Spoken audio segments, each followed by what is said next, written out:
Et si la maladie, ce n'était pas seulement une affaire de virus ou de cellules défaillantes? C'est la question, disons-le, assez radicale posée dans le texte qu'on décortique aujourd'hui. On va explorer ensemble une perspective où la maladie est vue comme un langage, en fait, comme un message de notre conscience. Alors comment est-ce qu'on aborde un sujet aussi immense? Eh bien, le document qu'on explore nous propose un cheminement en 5 étapes clés. On va partir du symptôme, du truc très physique, pour remonter tout doucement jusqu'à la source de la guérison. Allez, c'est parti. Allez, première partie, on plonge direct dans le vif du sujet. La question est simple. Au fond, qu'est-ce qui se cache vraiment derrière la maladie? Et là, d'emblée, la première réponse du texte est assez déconcertante. En gros, ça dépend de qui vit la maladie. Il n'y aurait donc pas une seule vérité, mais plutôt 2 réalités qui coexistent. Et voilà, on touche au cœur de l'idée. Pour la plupart d'entre nous, un rhume, c'est un virus. Point barre.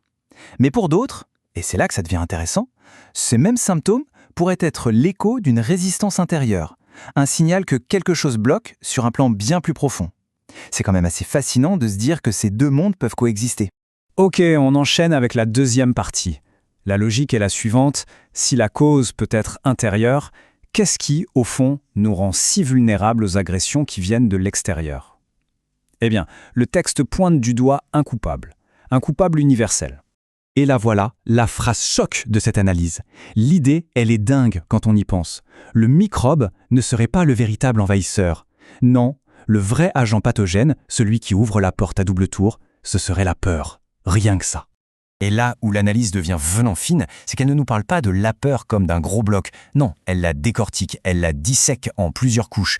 Il y a la peur de surface, celle dans notre tête, celle qu'on peut essayer de raisonner, mais en dessous, il y a des peurs bien plus profondes, plus primitives, qui échappent complètement à notre volonté. Et c'est ça, le point absolument crucial. Ce n'est pas tant l'angoisse qu'on a dans la tête qui pose problème. Non, c'est cette vibration, ce frémissement presque animal au plus profond de nos cellules.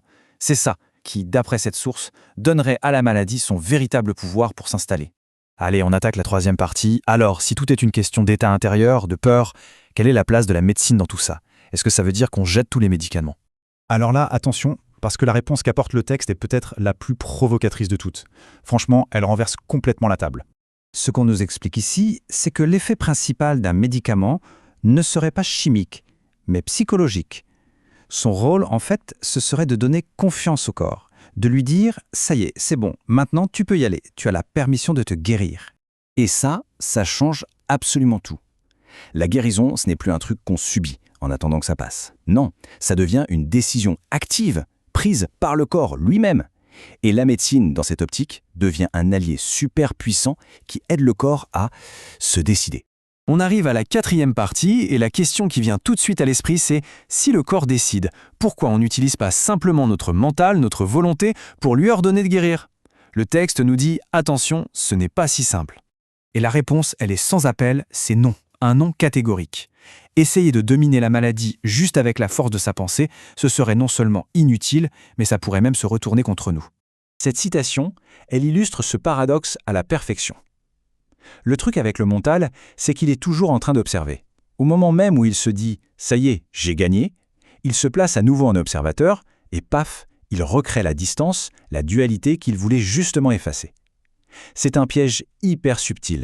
En fait, le vrai problème du mental, c'est sa nature même, ce pourquoi il est fait. Il est là pour analyser, pour douter, pour tout remettre en question. Il ne peut pas s'en empêcher, c'est son job. Et toute cette agitation, tout ce bruit intérieur, eh bien, c'est tout le contraire de cet état de certitude calme, silencieuse dont on aurait besoin pour vraiment maîtriser le corps. Et ça nous amène tout droit à la dernière partie de notre exploration. Si le mental, avec toute sa complexité, n'est pas la clé, alors où est-ce qu'on la trouve? Le texte nous oriente vers une autre faculté, quelque chose de beaucoup plus simple, de beaucoup plus direct. Le contraste que nous présente ici est vraiment saisissant.